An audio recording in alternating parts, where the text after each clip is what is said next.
우리보다 더 이제 좋은 성과들을 나와야 되고 그런 성과들이 이제 앞으로 한국과 인도의 관계들을 좀 더 돈독하게 하고 연구할 수 있는 그런 토양이 더 심화될 수 있겠다라는 그런 이제 바람 속에서 늘 고민하고 있습니다. 그래서 오늘 그런 기회가 제가 뭐 이렇게 많이 연구하고 아는 자리보다도 인도를 공부했던 사람들이 이렇게 소통하면서 이런 주제에 대해서 어떻게 관점을 가지고 세워갈 것인가 그런 기회를 가졌으면 좋겠습니다. 그래서 한 시간 정도 제 의견을 간략하게 말씀드리고 그다음에 지난번에 이제 지현정 교수님이 그 인도학계에서 이거 관련해서 좀 쓸 발표도 있었고요. 그래서 그런 부분에 대해서 좀 토론도 좀 있었으면 좋겠고요. 그래서 일단은 그렇게 좀 준비를 했습니다. 저는 아까 우리 심준모 교수님이 소개했듯이 인도에서 판차트 라즈라는 지방 자치에 대해서 로컬 폴리틱 수준에서 마을 수준에서의 현지 조사를 하면서 이제 민주주의가 어떻게 작동되고 있는지를 좀 연구를 했습니다. 그래서 기본적인 거는 정치 이론, 시민 정치, 정치 참여 뭐 이런 주제인데 국제 정치는 좀 제가 전공 분야는 아닙니다. 그렇지만 아무래도 이제 인도의 어떤 그런 상황들을 정치적인 상황들을 좀 고민하다 보니까 인도의 정치적인 관점에서 지금 벌어지고 있는 그 국제 정치 흐름을 좀 더 어떻게 정리해 볼까라는 그런 이제 관점에서 순수한 국제 정치의 어떤 이론적인 접근보다는 인도의 어떤 정치가 작동되는 그러한 맥락에서 인도의 관점에서 어, 그 인도 태평양 전략을 어떻게 좀 바라볼 것인가 거기에서 우리가 좀 필요한 시사점이 뭘까 이런 이제 문제의식을 가지고 했고요. 직접적인 계기는 5월에 이제 문재인 대통령이 미국 가기 전에 이제 쿼드 관련해서 굉장히 이제 관심이 높았고 3월에 이제 쿼드 관련 정상회담이 있었고요. 그래서 그런 관련해서 이제 저한테 어, 여기저기 시민사회단체에서 관련해서 강의 요청이 많이 들어왔습니다. 그래서 이제 그 강의에 이제 하려고 하다 보니까 좀 공부를 하면서 이제 자료를 정리하고, 이게 좀 더 학문적으로 좀 정리할 필요가 있겠다. 그래서 이제 오늘 좀 용기를 내서 가지고 왔습니다. 그러면 자료를 보면서 일단 제가 갖고 있는 문제의식에 대해서 말씀을 드리고, 혹시 중간중간에 내용이 좀 압축적으로 진행을 하려고 하다 보니까 조금 내용이 설명이 부실할 수가 있는데 그런 부분들은 차후에 어, 질의응답 시간에 좀 더 보충하도록 하겠습니다. 일단 기본적으로 제가 갖고 있고 있는 연구자로서 갖고 있는 코드의 관점이 뭔지를 좀 더 설명을 드리면서 설명을 진행하도록 하겠습니다. 화면을 공유하면서 진행하는 게 더 효과적일 것 같아서 이해해 주시기 바랍니다. 비대면을 하다 보니까 아무래도 그 자료가 좀 필요해서 집중할 수 있는 게 도움이 될 것 같아서 부족하지만 파워포인트로 자료를 만들어 봤습니다. 심준모 교수님, 지금 파워포인트 자료가 공유가 되고 있습니까? 목소리가 안 들리는데요. 심준모 교수님, 예, 파워포인트, 되고 있습니다. 자료 공유되고 있어요. 네네네. 지금, 네네, 교수님 잘 되고 있습니다. 네, 네네. 걱정하지 그럼, 마십시오. 예. 네네. 이제 제가 이제 오늘 이제 말씀드리고자 하는 이야기는 인도의 관점에서 쿼드를 어떻게 이해할까, 인도의 관점에서 쿼드를 어떻게 이해하고 있는지를 이야기하는 겁니다. 그래서 선택의 갈림길이라고 하는 것은 이 쿼드를 놓고 인도도 굉장히 지금 고민을 하고 있다라는 측면에서 선택의 갈림길에 서 있다라고 저는 생각을 합니다. 그래서 이 주제로 그럼 인도의 관점에서 그러면 인도는 어떤 선택의 갈림길이 있는지에 대해서 살펴보도록 하겠습니다. 오늘 말씀드릴 주요 내용은 이 쿼드가 뭔지, 이게 어떻게 생겼는지 간단한 역사적 배경을 좀 말씀드리고요. 그 다음 이 쿼드의 추동, 핵심은 미국의 인도 태평양 전략입니다. 그래서 미국의 인도 태평양 전략이 뭔지 이거에 대해서 좀 더 살펴보고요. 그리고 과연 인도는 이 쿼드에 대해서 그럼 어떤 관점을 가지고 있고 이것과 관련해서 어떤 쟁점이 있는지 이 세 가지가 제가 말씀드리려고 하는 주요 내용입니다. 제가 오늘 발표하는 내용은 실증적이고 분석적인 거라기보다도 2차 자료, 특히 이제 언론 자료를 의존을 했습니다. 왜냐하면 아직 그 공식적인 정부 발표라든지 1차 자료가 충분하게 없고요. 또 현재 이제 코로나 상황 때문에 현재 가서 이렇게 뭐 인터뷰를 하거나 내용을 좀 더 심층적으로 살펴볼 수는 없었습니다. 그래서 2차 자료에서 언론에서 벌어지고 있는 팩트 중심으로 이제 그 팩트들을 이제 추정해서 이제 이렇게 여러 가지 분석을 해서 이제 서술을 했고요. 제 연구의 관점은 현실주의 관점입니다. 이론적인 담론이 아니라 지금 벌어지고 있는 그 사건들을 갖다가 일단은 객관적인 사실들을 확인하고 그러한 것들에 어떻게 정치적으로 연관되어서 나타나고 있는지 이러한 맥락에서 현실주의적 관점에서 접근을 해보았습니다. 제 연구의 기본 틀은 냉전의 종식과 신자유주의 그리고 다자주의입니다. 이게 제가 이 코드를 바라본 기본 툴입니다. 왜 그러냐면 일단 기본적으로 영국으로부터 이제 제국주의 독립을 이제 해방이 되고 나서 인도는 이제 잘 알다시피 냉전에서 이제 비동맹 노선을 걸었는데 그 이후에 이제 현실 사회주의가 붕괴되면서 냉전이 종식이 됐고 여기까지는 우리가 이제 일반적으로 알고 있는 내용인데 그러면서 미국 중심 미국이 강력한 슈퍼 초강국으로서 등극하면서 신자유주의를 굉장히 밀도 있게 밀어붙였습니다. 그래서 시장 중심의 자본주의가 이제 전 지구적으로 이제 확산이 되었고 사실상 이데올로기는 종식이 된 걸로 그렇게 이제 되었고 그게 이제 한 30년 동안 90년대, 2000년대, 2020년대, 2020년 현재까지 이제 지속이 됐는데 최근에 와서 이러한 미국 중심의 일극 체계가 다자주의, 멀티레럴리즘으로 이완되고 있는 현상으로 나타나고 있다는 게 제 관점입니다. 그래서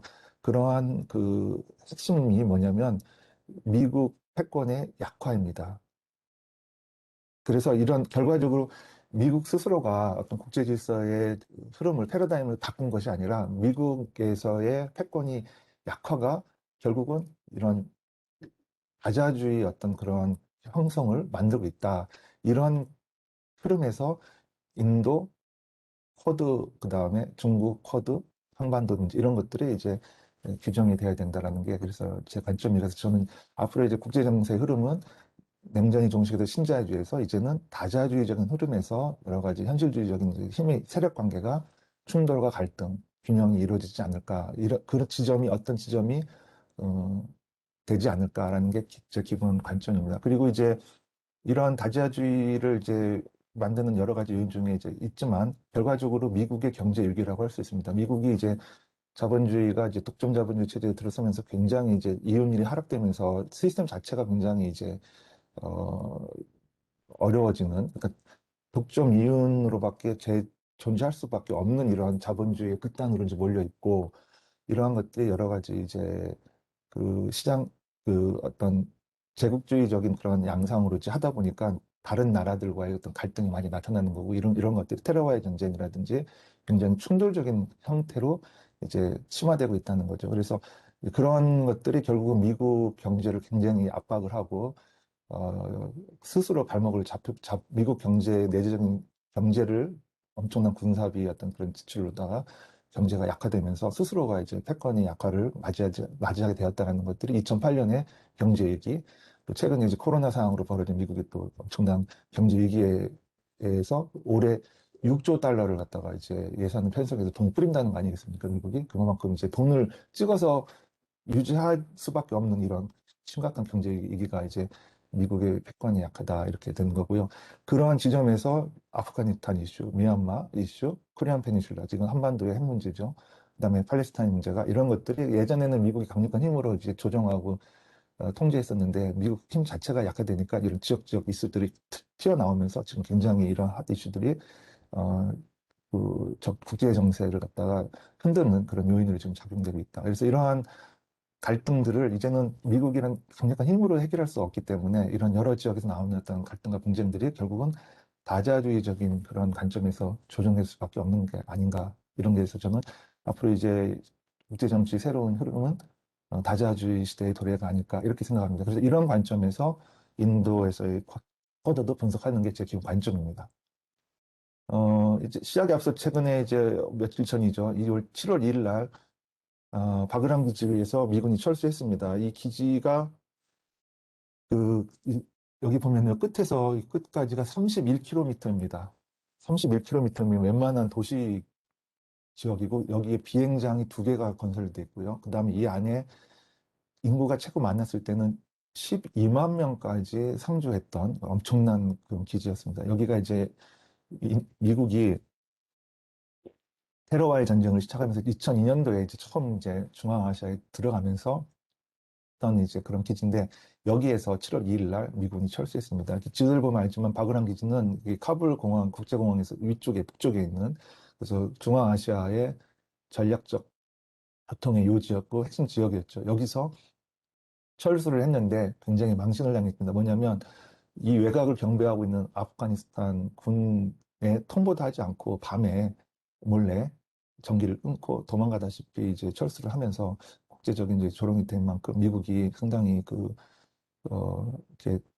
조금 쫓겨나듯이 이렇게 이제 아프가니스탄에서 철수했다는 게 상징적인 그런 일이었죠. 아까 그 미국의 어떤 패권 약화에 대해서 여러 가지 말씀을 지금까지 드렸는데 이게 전쟁에 의해서 뭐 사람이 많이 죽었습니다. 그래서 이제 여기 군인들은 뭐 한참 전쟁할 때 2011년도에는 뭐 12만 명, 11만 명 수준까지 가다가 이제 계속해서 이제 군인들이 이제 줄어들고 최근에는 4천 명 정도까지 있다가 7월 2일 날에 한 600명 정도 해병대 규모만 남겨놓고 미 대사관만 방어할 수 있는 그 카불에 있는 미 대사관만 지키는 그런 해병대만 남겨놓고 4천 명도 다 이제 철수하는 건데 이 전쟁에서 그 자료를 보면 아시겠지만 엄청난 많은 사람들이 1년에 뭐 11,000명 이상씩 거의 죽거나 다치거나 민간인 사상자들이 엄청나게 많이 났습니다. 그래서 비용도 말할 것도 없고요. 어마어마한 전쟁 비용을 썼죠. 뭐 여기서 나와 있는 금액이 특정되는 게 중요한 것이 아니라 이러한 그 어마어마한 재정 지출이 결국은 미국 경제에 부담이 되었고 또 미국이 스스로 패권의 약화를 초래한 하나의 지점이었다. 그래서 이 아프가니스탄 전쟁의 어떤 특징을 간략하게 살펴봤습니다. 그래서 이러한 요인들에 의해서 지금 미국은 엄청난 부채 압박이 있는데요. 작년에 미국이 의회에서 허용할 수 있는 그 부채 한도가 22조 달러입니다. 그런데 지금 미국은 이 빚의 한도를 초과해서 더 돈을 지금 찍어내려고 하기 때문에 이거를 더 늘리지 않으면 셧다운이 됩니다. 연방 정부 자체가 이제 공무원들 급여도 못 줄 만큼 지금 굉장한 거죠. 그래서 국가는 돈을 찍어내는 게 아니라 연방 정부는 그 돈을 빌려오는 겁니다. 채권을 발행해서. 그런데 그 돈을 빌려오는데 22조까지밖에 한계가 있는데 그걸 이제 유예를 뒀죠. 그래서 28조 3천억까지 유예를 덜 만큼 굉장히 지금 미국은 빚더미에 지금 쌓여 있어서 돈을 찍어내고 있는 상황이다. 이런 것들을 그 최근에 미국의 어떤 정치 군사적인 그런 상황과 미국의 현재 상황과 이렇게 맞물리면서 이해하시는 데 도움이 될 것 같아서 참고로 말씀드립니다.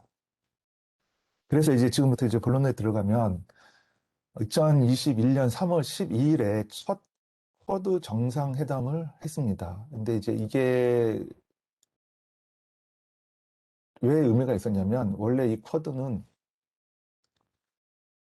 어 트럼프의 어떤 그 트럼프가 아시아의 나토라는 그러한 맥락에서 이제 굉장히 강력하게 추진했던 거기 때문에 바이든 민주당 정부에서는 이 쿼드에 대해서 그다지 적극적이지 않을 거다라는 그런 입장이 대다수였죠. 그런데 그게 아니라 오히려 민주당 정부에서 이 트럼프 전임 정부에서 했던 이 쿼드를 적극적으로 추진하고 그 대통령이 되자마자 일성으로 했던 그 국제 회의가 이 쿼드 정상회담이었습니다. 그러니까 이거는 민주당 정부든 공화당 정부든 그걸 떠나서 미국의 전략적 가치로 볼 때 상당히 비중이 있는 전략임을 알 수가 있다는 것을 이 쿼드 정상회담에서 확인해 주었습니다. 그래서 바이든 정부가 당선되고 대통령이 되자마자 바로 이 쿼드 정상을 했다는 것은 미국이 이 쿼드에 대해서 얼마나 깊은 관심과 의지가 있는지를 알 수 있는 그런 대목입니다. 그래서 이 쿼드를 이제 앞두고 이 쿼드의 정상회담을 앞두고 많은 이제 정치학자들이나 언론에서는 이 쿼드가 대중국 압박이다 이렇게 이제 예상을 했습니다. 그래서 이 쿼드를 명실상부하게 미국이 쇠약해지는 이 패권을 일본, 호주, 일본과 연대해서 중국을 압박하고자 하는 정치, 군사적인 안보 체계로 가려고 하는 그러한 시작점이다라고 일반적으로 그렇게 예상을 했습니다. 그런데 재밌는 거는 이 코드가 딱 끝나자마자 그 언론에서 이제 나왔는데 공동 선언문 하나 발표되지 않았습니다. 언론이. 그래서 그냥 물론 이제 비대면으로 온라인으로 한 것에서 여러 가지 뭐 기술적인 내용이 있었을지 모르겠지만 보통 이제 정상회담이 하면은 이제 공동 선언문이라는 것을 이제 조인트 세틀먼트라고 해서 뭐 이렇게 공동 선언문을 이제 보통 이제 어떤 성과로서 이렇게 제출하고 이제 서로의 합의에 대해서 이제 확인을 하는 그러한 것들 일반적인데 그런 게 하나도 없었습니다. 그런 게 하나도 없고 그냥 만났다, 협의를 했다. 그래서 앞으로 어 이제 코로나와 관련해서 기술적인 그런 부분에 대해서 협력한다. 뭐 그런 상호 기술의 협력 관련해서만 많이 있었습니다. 더더군다나 그 중국을 염두에 둔 군사 안보에 대한 논의는 전혀 없었다는 거죠. 그래서 저는 이 부분이 중요하다고 생각하는데 왜냐하면 이 쿼드 정상회담에서 인도가 이 중국과 이제 척을 지고자 하는 이런 군사 안보 동맹으로 가고자 하는 것에 대해서 소극적이었지 않은가 그런 것들을 저는 이제 인도에서 이제 그 발행되는 그 시점에서의 언론 자료들을 이제 보면은 그런 거를 역력하게 느낄 수 있었습니다. 그래서 모디 정부가 아직은 이 쿼드를 군사안보로 이렇게 확대 발전하고자 하는 의지가 없구나라는 걸 느꼈고 그런 이게 뭐 정황적인 그런 거지만 바로 그러한 인도의 소극적인 것 때문에 어, 그 쿼드가 중국을 견제하는 군사안보 동맹으로 갖는 어떤 그런 공동 성명서가 나오지 않았을까라고 저는 이제 추정을 하고 있습니다. 이거는 좀 더 분석을 해봐야 될 거고요. 그래서 어쨌든 첫 쿼드 정상회담이 있었지만 우리가 예상했듯이 뭐 중국을 압박하고자 하는 그러한 안보 동맹체로서 했던 그런 징후는 없었다. 공식적인 것은 그렇습니다.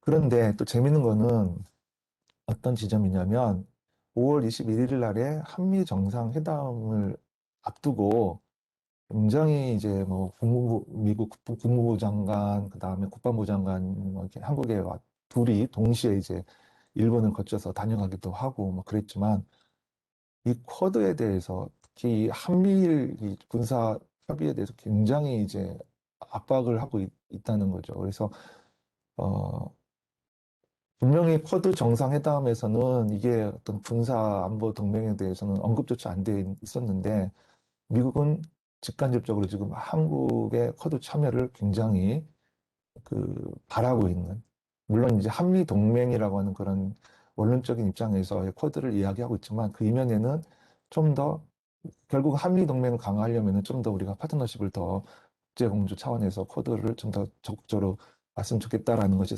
지금의 미국의 속내라고 할 수 있습니다. 일본은 뭐 말할 것도 없고 일본은 뭐 앞에 서서 굉장히 적극적으로 지금 나가고 있고요.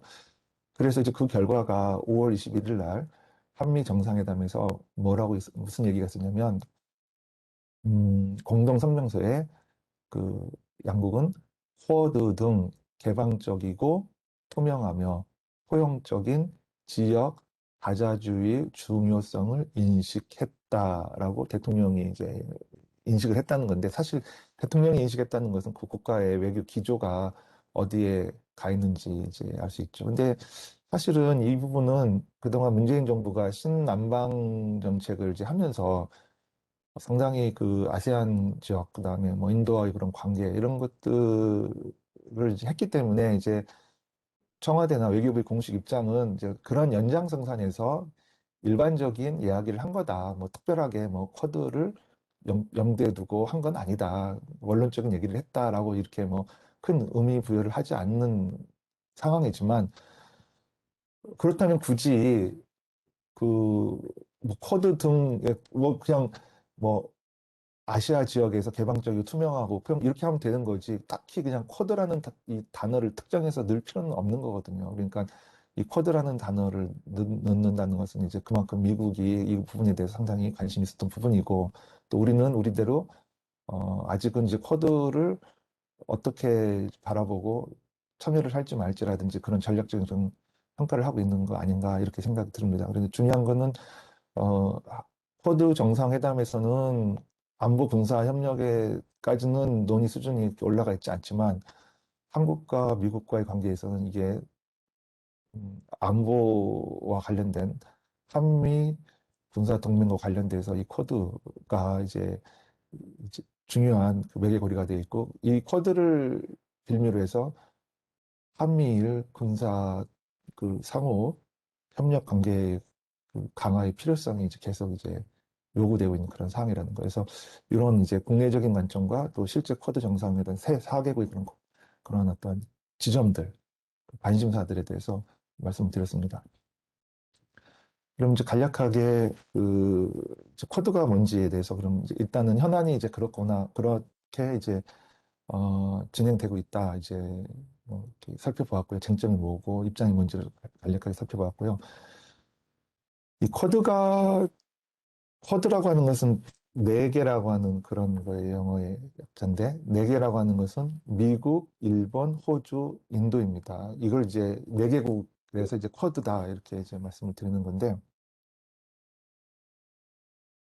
이 쿼드라는 개념 자체가 그 아이디어 개념적으로 이제 처음 내었던 것은 일본이었습니다. 왜냐하면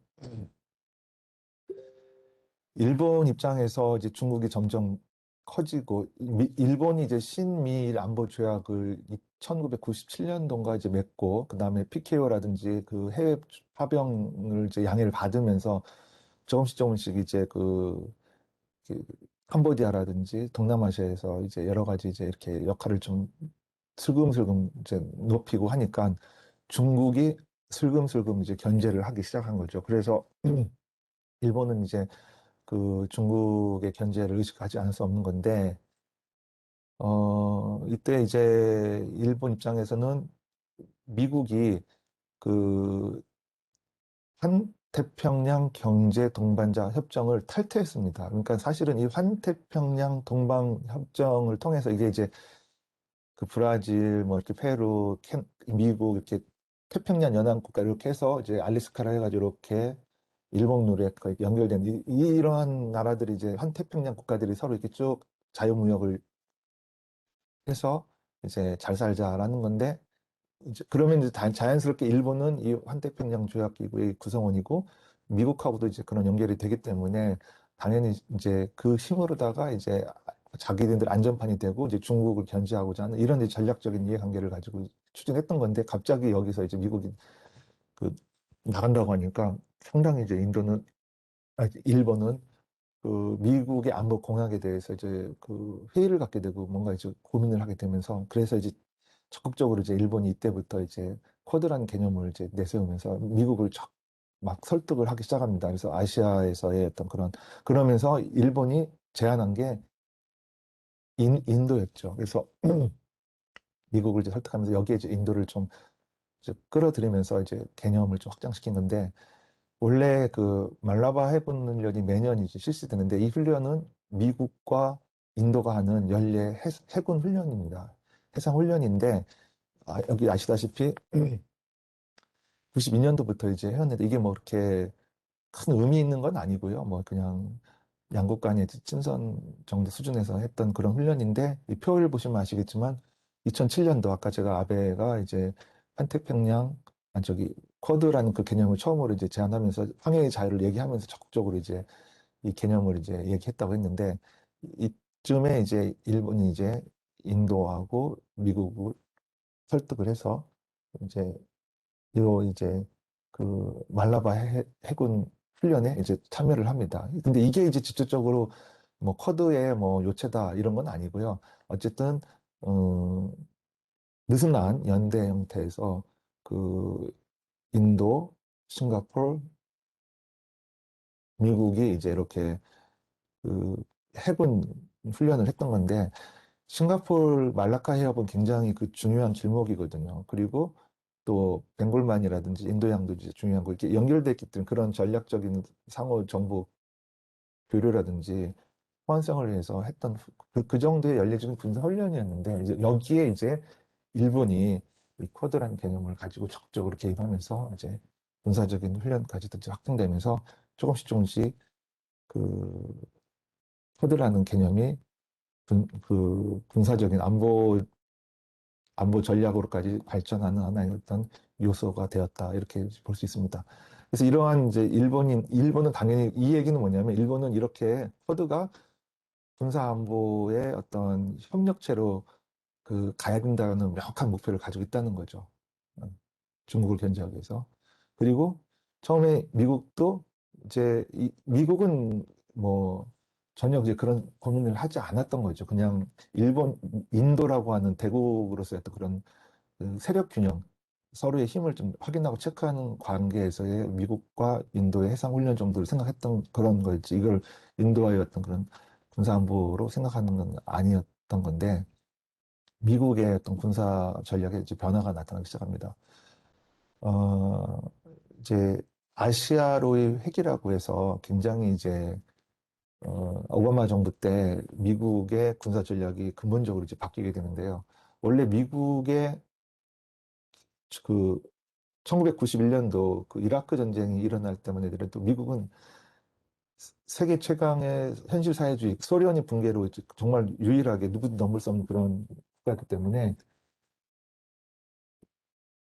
윈 앤드 윈드 전략이라고 해서 두 개의 전장에서 이길 수 있다라는 그런 자신감이 있었습니다. 즉 중동 지역에서의 전쟁이 일어나고 동시에 동북아 지역, 한반도죠. 이 지역에서 동시에 전쟁이 일어나도 두 개를 다 커버할 수 있다. 이런 자신감을 가졌는데 막상 이라크에서 전쟁을 해보고 하다 보니까 또 9.11 테러 이후에 굉장히 이제 전쟁의 양상이 장기화되고 전, 전쟁, 전투에서는 이겼는데 단일 전투에서는 항상 이기고 엄청난 물량으로 미국이 승리는 한 것 같지만 나중에 이제 안정화 작업 단계에 들어가 보면은 뭐 테러도 일어나고 막 이러면서 미군이 점점 막 이라크 같은 경우 보시면 알겠지만 10년, 20년 동안 계속 물귀신 작전하듯이 이렇게 막 질질질질 끌듯이 막 그 전쟁이 종결된 것 같으면서도 이게 끌려지지 않고 이러면서 이제 중동 지역에서의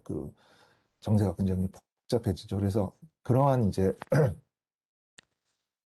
짧은 시간 내에 많은 물자와 장비들을 동원해서 전쟁에서 딱 끝나고 종결해서 빨리 철수하려고 했는데 이라크나 중동 지역에서의 전쟁이 그렇지 못하면서 결국은 중동 지역을 접고 이제 하나의 전쟁에서만 집중한다라는 것이 아시아의 위기입니다. 그래서 아시아 중동 지역에서의 전략을 다 이제 어느 정도 이제 마무리 짓고 미군 전력의 70%를 태평양 지역에 집중한다. 즉 그거는 이제 북이 이제 그 당시에 이제 핵 실험을 하면서 계속 이제 미국의 패권에 도전하는 그런 상황이었기 때문에 그 북을 이제 완전히 이제 핵 물장으로부터 제압하기 위해서 인, 그 미국의 핵심 전략 자산들을 괌이나 하와이에 집중해서 이제 하는 그런 아시아의 회귀 전략을 합니다.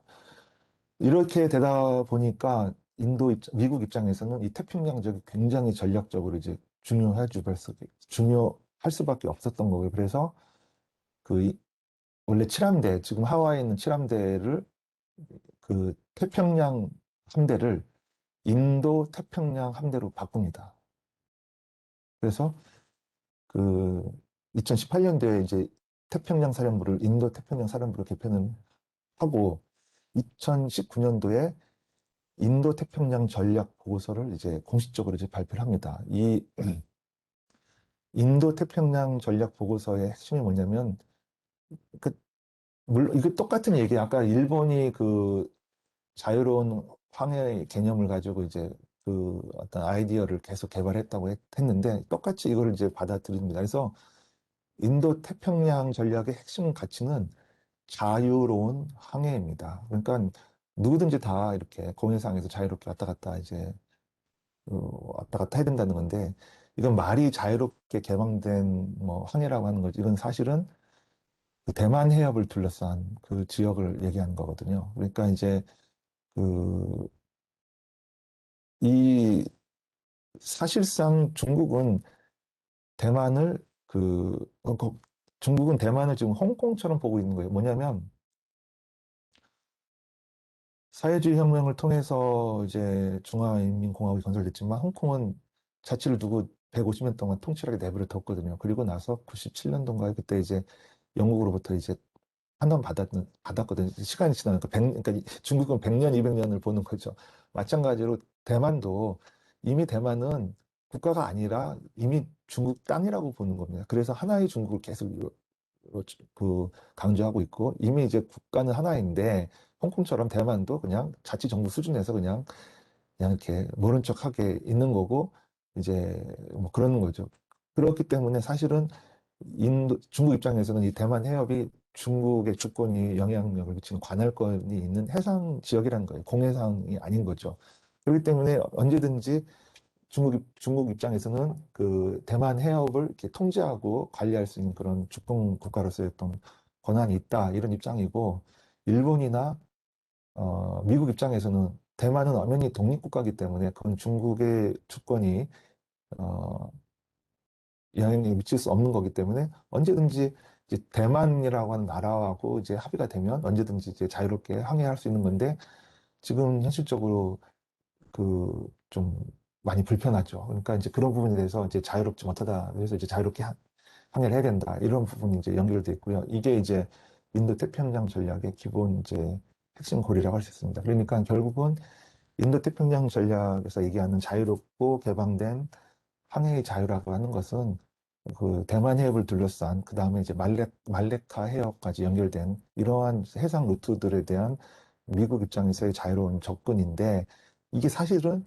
중국을 견제하는 그런 전략이라고 할 수가 있는 거죠. 근데 여기에 이제 음, 인도라고 인도를 끌어들이는 이유는 사실 대만 해협 그 다음에 푸트폴랜드 그 베트남하고 지금 중국하고 이제 영유권 그다음에 필리핀하고 했던 그 영유권 다툼이 있는데 여기에 이제 인도까지 끌어들여서 호주까지 끌어들여 넓게 끌어들여서 이렇게 대중국 전선을 친다 이런 겁니다. 근데 여기에는 또 이제 상대적으로 이 중국의 일대일로라고 하는 그런 잠시 후에 다시 얘기 드리겠지만 이건 일대일로에 대한 또 전략적 대응 측면이 있습니다. 그래서 미국의 인도태평양 핵심 전략은 본질적으로 그 중국을 압박하고 포위하고 견제하고자 하는 이러한 것들이 인도태평양 전략이고 여기에 인도를 끌어들이는 것들이 이제 중요한 목표다 이렇게 얘기할 수 있습니다. 그래서 이제 이런 것들을 이제 미국은 계속 이제 강조하면서 전략적으로 이제 완성을 하려고 했는데 성공하지는 못했습니다. 왜냐하면은 뭐 트럼프가 워낙 그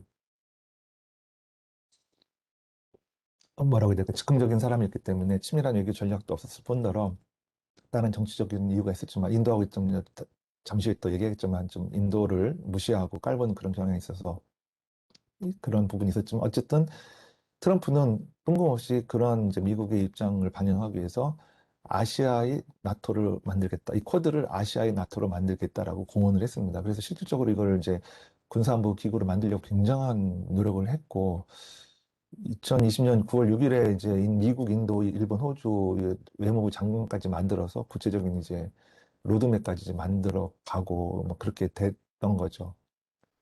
그런데 이제 근데 이제 이게 상당히 이제 중국을 이제 압박하는 거기 때문에 어, 특히 인도 입장에서는 굉장히 이제 고민을 했던 거죠. 왜냐? 트럼프가 그때 대선이 여론조사에서 거의 뭐 안 되는 그런 분위기였기 때문에 물론 이제 트럼프가 처음에 대선에서 당선이 됐을 때도 거의 뭐 이변이다 할 정도로 했기 때문에 예측할 수 없는 거지만 어쨌든 절대적인 여론의 어떤 흐름이라는 것은 트럼프가 당선이 거의 어렵다라고 그런 상황에서 이게 민주당 정부는 선거 전략인지는 모르겠지만 그래서 아까 제가 서두에 민주당 정부는 이 쿼드에 대해서 상당히 신중하고 그 거리를 두고 있었다. 그런데 의외로 바이든이 대통령 되자마자 쿼드 정상회담 한 것은 상당히 의외다라고 했던 것이 뭐냐면 이때만 하더라도 민주당은 상당히 이제 트럼프는 아주 노골적으로 북과는 대화를 하고 중국은 뭐 완전히 그 나쁜 개쌍놈 취급하듯이 막 그런 식으로 굉장히 전투적인 그런 상황이었기 때문에 민주당은 상대적으로 동맹 국가들의 어떤 그 전통적인 우호 관계를 외교적으로 풀어야 된다. 그러면서 상대적으로 그 중국을 좀 이렇게 감싸는 그런 입장이기 때문에 이 쿼드에 대해서 좀 적극적이지가 않았습니다. 그런 상황에서 이제 인도가 미 대선을 앞두고 이 나토 수준으로 이렇게 하는데 합의한다는 것은 상당히 이제 부담이 됐겠죠. 그래서 결과적으로는 이제 흐지부지 말로 끝났습니다. 그래서 결과적으로 어쨌든 이 쿼드가 그 트럼프 행정부에서는 아시아의 나토 수준으로 이제 군사안보 동맹으로 가고자 하는 강력한 그 정치적인 동력이 있었지만 정치적인 상황에 특히 미국이 그걸 주도할 수 있는 그런 힘이 그렇게 강력하지 못했기 때문에 흐지부지 끝났고 주변 나라들은 그런 거에 대해서 이제 관망한 그런 수준에서 이번에 쿼드 정상회담이 있었다. 이렇게 이제 정리해 볼 수 있습니다. 자, 그럼 우리 이제 관심사가 이제 지금부터인데 이게 이제 제 관점에서 이 쿼드를 이제 제 관점도 여기에 이제 많은 부분이 이제 반영이 되어 있지만 저는 인도의 관점이 상당히 재미있고 흥미로웠습니다.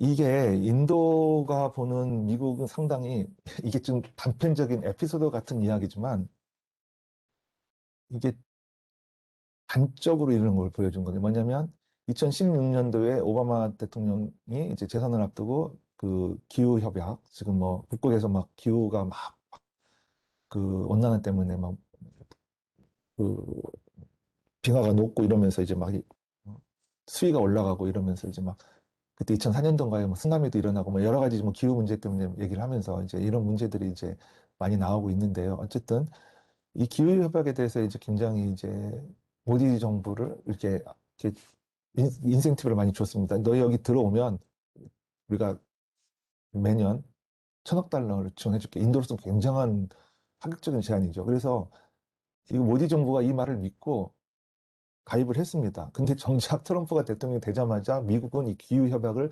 탈퇴하고 인도가 야 너희들 우리에게 이렇게 어, 그 기후 환경 그거에 대해서 그 이제 후진국이니까 도와주기 위해서 돈을 지원하기로 했는데 뭐 달라 하니까 트럼프가 뭐 개벽다리 같은 소리 하지 마라. 너희들은 굉장히 오히려 그걸 악용해서 더 불공정하다면서 트럼프가 굉장히 그냥 모멸감을 느낄 정도로 인도를 하대했죠. 그래서 돈 한 푼도 못 받았습니다. 인도는 완전히 닥쳤던 개신사가 되었죠. 그래서 이런 관계가 있는 거예요. 그러니까 미국의 이런 태도가 이게 참 그러니까 국제 관계에서는 상당히 그 문제가 있는 거죠. 근데 이게 이제 트럼프 개인의 어떤 성향인지 미국의 어떤 정치적인 건지는 이제 좀 얘기가 달라야겠지만 어쨌든 인도로서 상당히 불편한 그런 상황이었어요. 그래서 이제 아까 뭐 트럼프가 이제 재선을 앞두고 이제 쿼드를 갖다 나토로다가 이제 격상해서 뭔가 이제 정치적으로 이제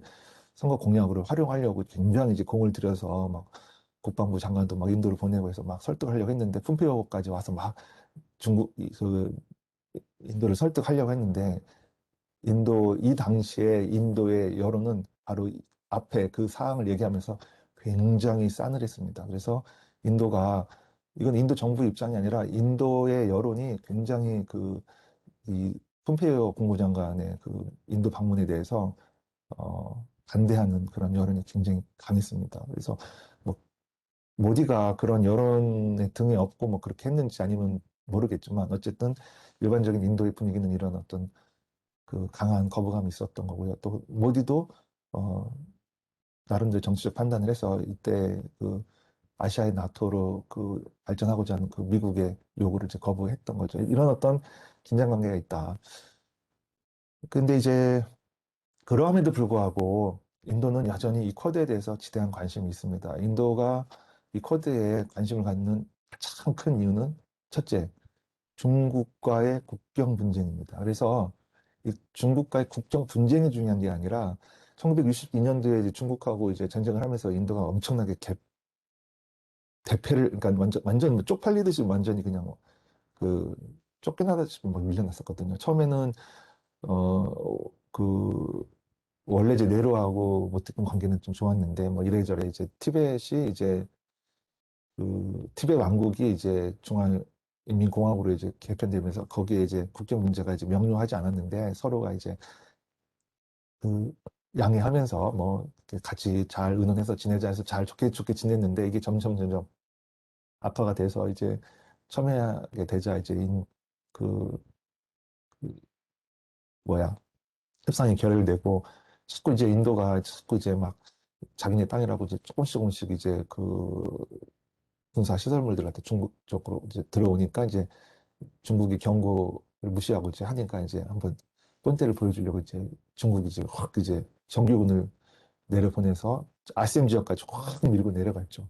그리고 그냥 일반적으로 또 중국이 이제 철수해서 이제 그냥 일방적으로 그냥 중국이 국경을 갖다가 확장하는 그런 이제 경험이 있기 때문에 인도는 이제 그런 부분에서 굉장히 민감한 사항이고 이런 국정 문제들이 아직은 명료하게 인도 입장에서 정리가 되지 않았다라는 게 이제 인도 입장입니다. 그래서 자기의 영토를 중국이 무단으로 점령하고 있다. 이렇게 이제 보고 있기 때문에 이제 이런 어떤 영토 회복에 대해서 굉장히 이제 관심이 있는 거고 국익이 있는 거고요.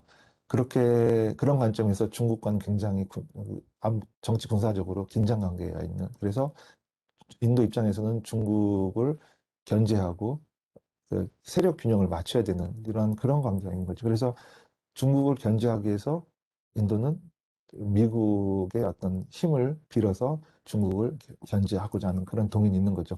인도 자체의 힘만 가지고 이제 세력 균형을 하기에는 조금 이제 벅차다고 하는 그런 이제 현실적인 판단이 있는 거고요.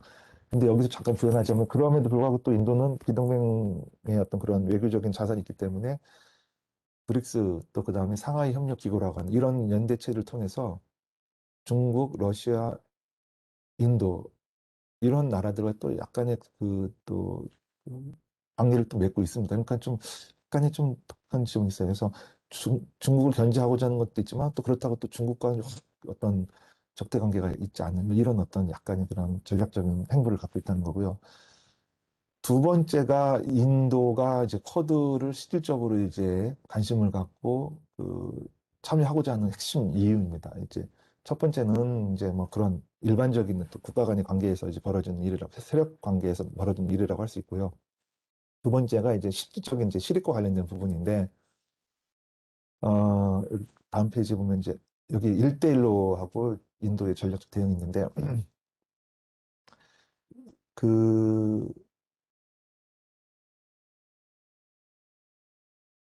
그러니까 저기 미국이 그 중동에서 이제 이라크 전쟁을 하면서 핵심적으로 이제 했던 것이 뭐냐면 이란이 이제 79년도에 혁명을 해서 상당히 이제 미국을 도전하는 그런 상태였기 때문에 이란을 주저앉혀버리고 중동 지역의 석유 그다음에 카스피에 있는 이 석유 이 두 가지를 다 독차지하려는 게 미국이 이 이라크 전쟁을 일으켰던 핵심 이유 중에 하나였거든요. 그래서 이 에너지, 전략적으로 이 에너지를 다 이제 장악했을 때 미국은 이제 영원하게 이제 슈퍼 국가로서 어떤 힘을 장악하고 있었고, 이 카스피해의 어떤 가스와 유전을 장악하면은 우크라이나뿐만 아니라 동유럽 지역까지도 이제 다 이렇게 지배할 수 있는 그런 막강한 힘을 갖고 있었던 거고, 이 카스피해 유전을 확보하려면은 반드시 이란 문제를 해결해야 되고 또 이 이란을 갖다가 치기 위해서는 이 중앙아시아, 우즈베키스탄, 타지키스탄, 이 중앙아시아 이 지역을 이제 교두보로 해서 잡으려고 했던 거고 이게 이제 아프가니스탄이었던 거죠. 말은 테러와의 전쟁이었지만 실제 이제 그런 전략적 목표를 가지고 이제 그 미국이 굉장히 적극적으로 이제 치고 들어오니까 중국으로서는 이 시안지구, 티베트지구 이렇게 이 중국의 서한 지역이 굉장히 이제 고립되는 그런 양상이 되었던 겁니다. 그러다 보니까 이제 중국은 거꾸로 이제 러시아하고 직접적으로 이제 외교 관계를 이제 교류하면서 그 미국의 포위 전략을 갖다가 뚫으려고 하는 이런 아주 강력한 역관계, 작용과 반작용 이런 이제 힘의 역학 관계가 이제 나타나기 시작하면서 자연스럽게 중국은 1대1류라고 하는 원 로드 원 벨트라고 하는 이런 그 거대한 그랜드한 이런 그 전략을 이제 제출합니다. 그래서 그러한 거에 대한 구체적인 실행의 단계로서 미얀마, 그 다음에 스리랑카, 그 다음에 파키스탄을 이렇게 연결하는 진주 목걸이 같은 이런 삼각형의 형태로 연결하는 이제 해상 실크로드를 연결하고자 하는 그런 전략을 추진하고 있습니다. 그래서 미얀마가 중국 입장에서는 굉장히 중요하고 그 다음에 그 연결고리로서 이제 스리랑카, 그 다음에 이제 이쪽 관문으로서 이제 저기 파키스탄이 있는 거고. 이렇게 이제 하다 보니까 인도는 이거에 대해서 굉장히 이제 지금 의식하면서 굉장히 지금 부담감을 갖고 압박감을 갖고 있는 거죠. 이게 이제 가장 인도 입장에서 그 미국이 주도하는 쿼드가 군사 안보 협력 체제로서 그렇게 그닥 그 뭐 적극적이지는 않지만 그렇다고 해서 그런 어떤 미국이 이렇게 이제 중국을 이렇게 견제하고자 하는 그러한 흐름에 대해서 무시할 수 없을 만큼 이게 이제 본인들의 어떤 쪽에서는 의미 있다라고 보는 것 때문에 대놓고 이렇게 뭐 환영하지도 않으면서 또 그렇다고 또 발을 빼려고 하지 않은 이런 이제 이중적인 모습이 있다는 겁니다. 바로 이러한 중국의 1대1로 전략을 견제하기 위한 대응 수단으로서의 쿼드 전략이 인도에서는 의미가 있다. 이렇게 보는 거죠. 이 부분이 이제 핵심적인 내용이라고 할 수 있습니다. 그리고 이제 세 번째는 Act East Policy인데 이거는 이제 뒤에서 조금 더 제가 설명을 하겠지만 인도가 어, 그 자본주의, 그러니까 봉건주의 체제에서 이제 자본주의로 이행되는 과정에서 이제 영국의 제국주의 침략이 있었고 이런 것 때문에 이제 저발전된 측면이 있었던 거죠. 그래서 이제 자본의 어떤 유기적 구성도, 자본의 축적의 그,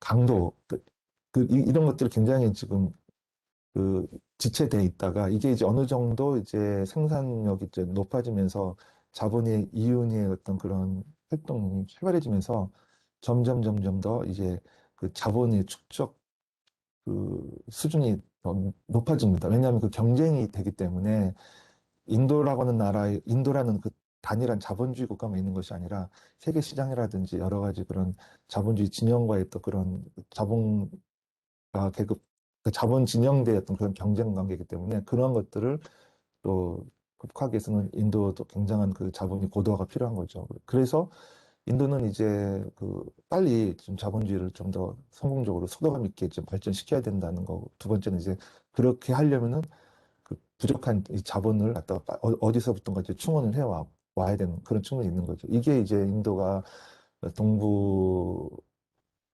지역에, 그러니까 동북아시아를 바라보는 중요한 그 외교적 그 관심인데, 즉 경제적인 이유 때문에 이 Act East Policy를 굉장히 이제 추진하고자 하는 건데, 이거는 이제 결국은 일본의 자본, 그 다음에 대한민국의 자본을 좀 더 이제 적극적으로 흡수해서 인도의 자본 부족을 메꾸게 되겠다. 그래서 이제 굉장히 적극적인 정책적인 이니셔티브를 가지고 있습니다. 그래서 이러한 걸 놓고 볼 때 일정하게 인도가 이 동북아 지역에서의 목소리를 내고 영향력을 행사하는 데 있어서 쿼드가 나름대로 의미가 있다. 이런 이제 계산을 하고 이제 쿼드에 대한 관심이 있는 거죠.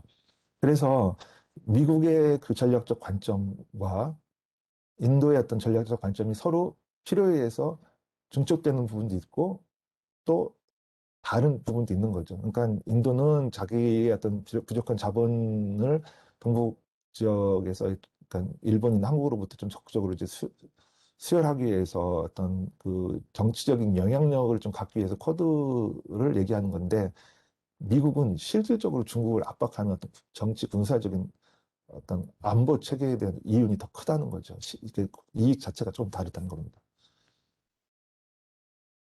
그런데 이제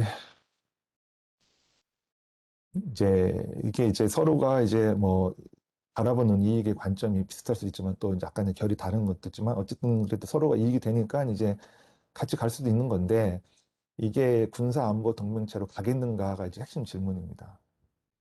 근데 저는 결론적으로 이게 굉장히 좀 부정적으로 봅니다. 왜냐? 이 미국이 추진하는 쿼드에서 걸림돌이 되는 게 인도와 러시아의 관계입니다. 전통적으로 그 냉전 시기에 사실상 베트남 전쟁 시기에도 마찬가지였지만 이 소련하고 인도는 굉장히 정치 군사적으로 굉장히 가깝게 있거든요. 미그 21이라는 수호기라든지 이런 최첨단 미국의 공군 자산들이 사실은 러시아제들이 태반입니다. 최근에 뭐 프랑스 라팔에서 이렇게 좀 이렇게 뭐 가지고 와서 뭐 하려고 하다가 이제 뭐 분산 비리가 터져서 이제 언론에 나오기도 했지만, 물론 이제 최근에 그런 그 러시아의 어떤 무기 어떤 그런 체계에서 좀 다변화하고자 하는 그러한 이제 것들이 조금씩 좀 나타나고 있지만 어쨌든 기본 그 인도군의 핵심 그 전략 자산의 그 무기들은 러시아제이고 이게 이제 군에서는 군에 갔다 오신 분들은 다들 알겠죠. 우리가 일반적으로 뭐 사업을 하든 뭘 하든 또 기본적으로 뭔가 이렇게 어, 아무리 좋은 장비를 갖고 있어도 그게 이제 호환이 돼야 되거든요. 소통이 돼야 되는데 이게 이제 뭐 러시아 장비하고 미국 장비하고는 이제 호환이 잘 안 되거든요. 근본적으로. 그리고 이제 또 이게 이제 군사 정보 체계는 이제 보안이 굉장히 민감하기 때문에 뭐 무기를 판다 하더라도 그러한 그 보안 그 뭐라고 해야 될까요? 그 핵심 그런 보안 관련해서는 그 주지를 않습니다. 그러니까 그거는 뭘 하나 예를 들어서 비행기를 하나 운영을 하는 데 있어서 그 비행기만 가는 것이 아니라 그 비행기를 운영하려면 레이더 시스템 체제, 항공 레이더 체계 자체를 다 그 비행기를 지원할 수 있는 시스템까지 다 뜯어 고쳐야 되거든요. 그러니까 예를 들어서 뭐 미그 21 비행기에서 F-15 전투기로 바꿨다라면 그 단장 비행기 한 대는 바꾸는 거잖아요. 그걸 운영하는 모든 레이더부터 시작해서 지대공 미사일 뭐부터 미사일 체계 뭐 이런 위성 시스템까지 이거 시스템 전체를 다 뜯어 고쳐야 되기 때문에 이게 좀 간단한 문제가 아닌 거죠.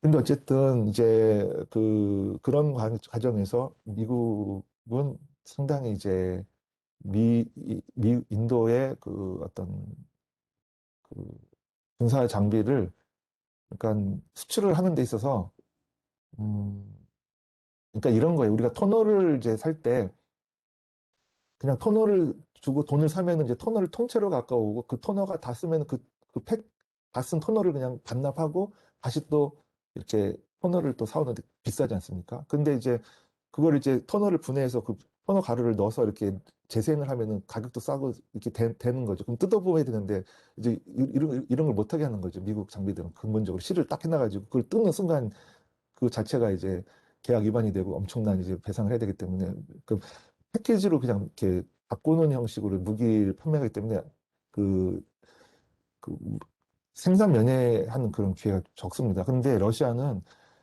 그거를 이렇게 굉장히 좀 기술 이전까지 같이 하면서 생산 면회 이전까지 무기를 파기 때문에 인도 입장에서는 이제 자주국방 입장에서 상당히 나름대로 그 이제 메리트가 있는 거죠. 그러다 보니까 인도는 이제 그 S-400이라고 하는 최첨단 그 지대함 미사일, 아니, 지대공 미사일. 이 미사일은 이제 그 전투기라든지 이런 지상에서 이제 공중 무력들을 타격할 수 있는 그런 미사일 체계인데 이게 세계에서 굉장히 우수한 그러한 최첨단 미사일입니다. 미국도 이 미사일 앞에서는 쩔쩔매고요.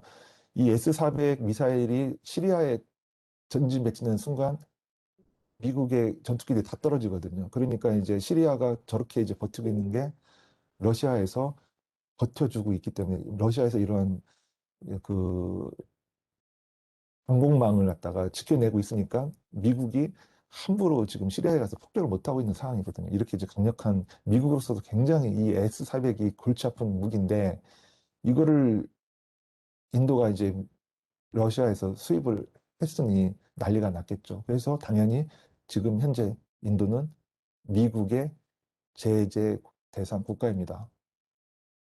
그러면 이게 이제 기회 걸면 기거리, 코에 가면 코걸인데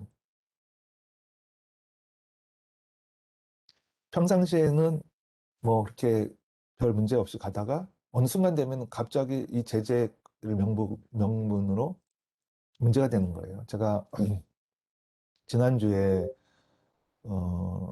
그 6.15 공동선언 뭐 기념해서 이제 학술 토론회를 갔는데 그쪽에 이제 남북 경협을 하시는 이제 어린이 의약품 지원본부 사무처장하고 잠깐 이제 발표를 들었는데 비오비타가 제재 대상이라고 해서 그래서 비오비타는 어린이들 그 아주 기본적인 영양소인데 거기에 이제 비오비타 제 주 성분이 비타민 C라는 거예요. 그런데 비타민 C는 그 핵 농축하는 데 있어서 일정하게 그 역할을 하는 화학 성분이 되는 거래요. 비타민 C가. 그래서 비타민 C가 그 핵 개발 관련해서 이제 제재 품목이라는 거죠. 그러면은 비오비타 가지고 얼마나 그 핵 농축한 데 있어서 그 분해해서 그 순도를 높여서 뭐 한지는 모르겠지만 어쨌든 그 귀에 걸면 귀걸이, 코에 걸면 코걸이라는 거. 그러니까 이 제재라는 것들이 그러니까 그냥 순수하게 정말 인도적 지원에서의 영양제라고 하면 그 제재가 아니지만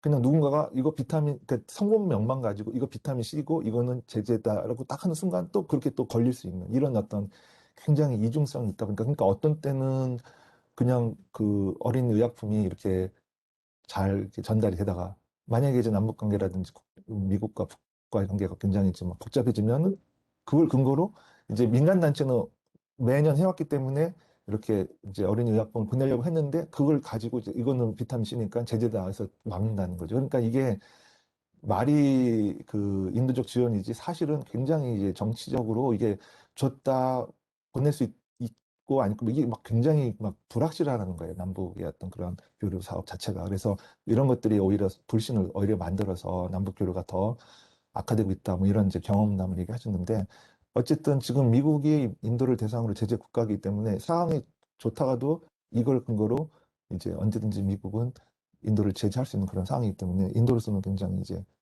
그 자유로운 상황은 아닌 거고요. 그래서 인도는 파이브 아이즈라고 하는 미국이 주도하는 유대계 중심의 어떤 그 파이브 아이즈라는 그 안보 체계에 이제 가입을 하겠다. 그러면 우리도 무기 체계라든지 그 군사 장비 어떤 운용 체계를 호환성을 공개하겠다.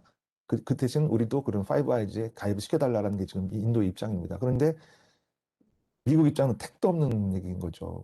어디 감히 너희들이 여기에 들어오냐 하면서 이제 거부하고 있는 건데, 거기는 일본도 안 들어가 있거든요. 못 들어가 있거든요. 그런데 인도가 거기 그럼 가입해주면은 우리도 그 호환 시스템을, 군사적 호환 시스템을 공개하겠다. 이렇게 이제 하다 보니까 이제 이게 제재 해제 문제가 계속 잘 안 되고 있는 거고, 이게 지금 S-400 미사일입니다. 그래서 상당히 이거는 인도로서는 굉장히 중요한 전략 자산이라는 거고요.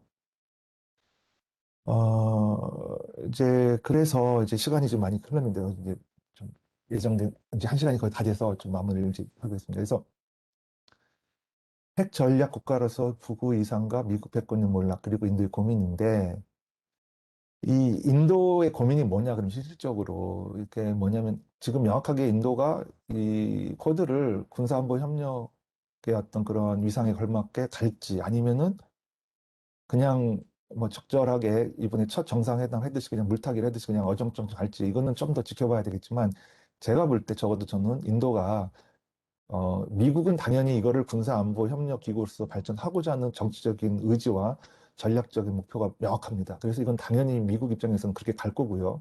일본은 뭐 그거는 말할 것도 없고요. 그런데 저는 인도는 좀 다르다. 아까 뭐 그 S-400 미사일이 이게 전략 물자기 때문에 이거를 가지고 이제 제재 대상 이거는 사실은 협상으로 풀 수 있는 부분이기 때문에 이제 사실 이게 근본적인 건 아닌데 더 근본적인 건 뭐냐면 저는 결국은 이 쿼드가 중국을 의도하던 의도하지 않던 중국을 군사적으로 제재하고 군사적으로 압박하는 그런 모양새를 띨 수밖에 없는 거고 이게 아시아의 나토로서 기능하진 않지만 실질적으로 그런 역할을 할 수 있다는 거죠. 만약에 군사적인 수준까지 발전이 되면 그랬을 때 당연히 중국은 가만히 안 있겠죠. 그러면 중국은 그걸 추진하는 일본과 미국뿐만 아니라 인도도 전략적으로 이제 적대 관계가 될 수밖에 없는 거예요. 이 점이 저는 중요할 거라고 생각합니다. 인도 입장에서는. 그런데 이게 중국도 핵국가, 핵무장국가이고 인도도 이제 핵무장을 했는데 중국과 인도의 그런 관계에서 미국이 그럼 결정적으로 안보 공약을 지켜주면은 인도는 미국을 믿고 굉장히 강경하게 중국에 대응할 수 있겠죠. 그런데 가만히 보니까 어떤 일이 벌어졌냐면 여기 이제 미국의 안보 공약이 불확실하다는 점이다. 이거는 이제 제가 이 글을 읽고 이 글이 이제 여기 보면 라울 로이 찬드러리하고 케이트 술리번이라는 사람이 이제 분석을 했는데 저도 이 양반의 관점에 저도 많이 공감을 했습니다. 그래서 이 양반의 분석도 그런 거고 저도 여기에 저도 동의합니다. 그래서 결국은 미국이 인도의 안보 공약을 담보해 줄 것인가라고 했을 때 인도는 일단 대국주의이기 때문에 미국을 믿지 않을 뿐더러 아까도 뭐 선거 전에 뭐 돈을 준다고 했다, 안 준다고 했다 뭐 이런 것뿐만 아니라 전략적으로도 그렇고 내용적으로도 그렇게 확실하지가 않고 가만히 보면 미국이 북이 핵무장을 갖다가 막는 데는 실패한 거거든요. 그러면 결국은 미국의 힘이라는 게 만약에 미국이 그 동북아 지역에서 북을 주저앉히고 강력한 그 핵패권을 갖다가 가지고 통제했다고 하면은 그러면은 중국도 상당히 거기에 대해서 이제 미국의 어떤 그런 무력 앞에서 눈치를 볼 텐데 사실상 북이라고 하는 조그만 나라의 핵무장을 거의 20년 동안 계속 지켜봤지만 뭐 전쟁까지 하겠다고 하다가도 결국은 이제 다 앞발 뒷발 다 나가지고 이제 뭐 결 이 정도 상황인데 북과 중국이 이제 두 국가가 핵무장으로 그 전략 국가가 되어 있는 상태인데 이거를 그런 거를 제대로 통제 못하는 미국이 과연 인도의 안보 공약을 담보할 수 있는가? 이거는 저는 좀 어렵다 이렇게 보는 거죠. 그래서 이런 것 때문에 중국과의 그런 관계를 고려해서 중국을 자극하는 그 안보 체계에 인도가 섣불리 나가진 않을 거다. 그 관심사는 마음은 그런 거였지만 국제 관계에서 어떤 현실적인 국가의 관계에서 역학관계 놓고 볼 때는 인도로서는 굉장히 이거는 무모한 일이다라고 판단을 할 것이다. 그래서 쿼드의 입장에 대해서는 그러니까 어떤 다자간의 그 틀에서의 어떤 대화하고 협력하고 기술적인 논의, 뭐 코로나 백신을 가지고 이렇게 하는 거 이런 것들은 뭐 되는 거지만 군사적인 공고한 안보 수준으로 가는 데는 인도는 주저할 수밖에 없다. 이게 이제 제 결론입니다. 그런데 이제 한 가지 조금 이거는 이제 결론은 이제 그렇게 말씀드리고요. 다만 좀 변수가 있는 게 뭐냐면 그러면서도 지금 미국의 독점 자본가들과 인도의 독점 자본가들은 이제 이해가 맞아 떨어집니다. 그러니까 이 독점 자본가들 수준, 계급적 관점에서 볼 때 이 그러니까 결국 미국이 추구하는 코드는 독점 자본가들이 어떤 그 자본의 어떤 힘을 관철하기 위해서, 독점 정치를 관철하기 위해서 계속 패권을 유지하려고 중국을 압박하고 뭐 이런 형태인데, 여기에 이제 그러니까 인도의 민족 불호주자들도 이제 나름대로 자본의 축적이 굉장히 이제 고도화되면서 미국의 독점 자본가 계급들하고 계급적으로 이해관계가 연결되는 부분이 있습니다. 그래서 그런 부분, 그러니까 즉, 인도의 어떤 자본주의 고도화의 측면에서 미국을 좀 더 적극적으로 전략적으로 더 개입하게 하고 자본의 어떤 그런 관계를 공고하게 하고자 하는 그런 요인은 있다. 이런 그런 맥락에서 인도에서의 어떤 그 자본주의 발전의 어떤 그런 과정이 굉장히 그 뭐라고 해야 될까요? 고도화되고 있는 과정에서 직접적으로 쿼드가 어떤 군사안보 관계까지는 가지는 않더라도 미국의 독점 자본가들과 인도의 독점 자본가들의 어떤 이해 이런 관계성 속에서의 어떤 연결 속에서의 그 느슨한 연대의 어떤 이해관계에서는 상당히 작용을 할 거다. 그리고 예를 들면 이런 거죠. 그 농민층의 분해, 뭐 민영화 이런 게 다 이제 그 예전에 그 사회주의적인 요소가 있었던 그 공기업들 이런 것들 다 이제 민영화하고 사유화하고 사적 자본 시장을 갖다가 상품을 갖다가 활성화한다는 건데 이 작년에 이제 이게 농민들이 지금도 지금 그 델리 주변에서 지금도 이제 시위를 하고 있는 건데 이게 지금 몇 개월째 하고 있는 건데 이게 세계적으로 이렇게 큰 어마어마한 몇만 명 수준이 모여서 이렇게 사업하고 하는 것이 보기 드물거든요, 농민들이. 그래서 이제 결국은 이 농민들이 그동안 이제 보조금을 받고 여러 가지 이제 그 혜택을 받고 했던 것들 다 이제 그 처리하고 시장화시켜서 시장 효율성으로 이제 재편한다 하니까 이제 농민들이 지금 중소농민들, 소량농들이 단단하고 이제 그, 그 뭐라고 해야 될까요? 시위도 하고 이러지만 제가 볼 때는 이 자본주의가 그 고도화되는 단계에서 이 농민층의 분해라는 건 어쩔 수 없는 것 같습니다. 그래서 이렇게 아쉽지만, 그러니까 아쉽다기보다도 이 시위를 하는 농민들 입장에서 굉장히 절박하고 생존에 달린 문제지만 제가 볼 때 이 인도의 자본주의 추이를 볼 때는 결국은 자본의 힘에서 이 농민들은 제압이 될 것이다. 그리고 사실은 이 농민들이 결국은 다 값싼 산업 노동 예비군으로 이제 전환이 되어야 인도의 자본주의가 더 발전되고 한 단계 업그레이드가 되는 거거든요. 그러니까 이제 농민들이 농촌에서 쫓겨나와서 실업자가 돼서 이제 그들이 이제 값싼 노동력으로 다 이제 그 제조업 기반의 어떤 산업 예비군으로 이제 전환되는 것들은 필연적일 것이다. 그래서 뭐 이런 관계가 있다는 거고요. 그다음에 공공 부분의 민영화도 마찬가지. 이것도 다 이제 그 사적 소유가 강화되면서 이제 시장화 되는 건데, 어, 지금 일단은 이 자본을 다 민영화시키고 있습니다. 그래서 일단 은행부터 다 지금 국유화해서 민영화하고 있고요. 이런, 그다음에 보험회사, 뭐, 항공사를 이제 6월 말까지 지분을 전체를 매각 지금 하려고 하고 있습니다. 그래서 이렇게 계속해서 민영화를 하고 있고, 이거는 이제 재밌는 건데요. 이게, 작년에 군수 노동자들이 파업을 했습니다. 군수 노동자들이라고 하는 것은 이 공무원들이거든요. 그리고 이제, 굉장히 뭐라고 해야 될까요?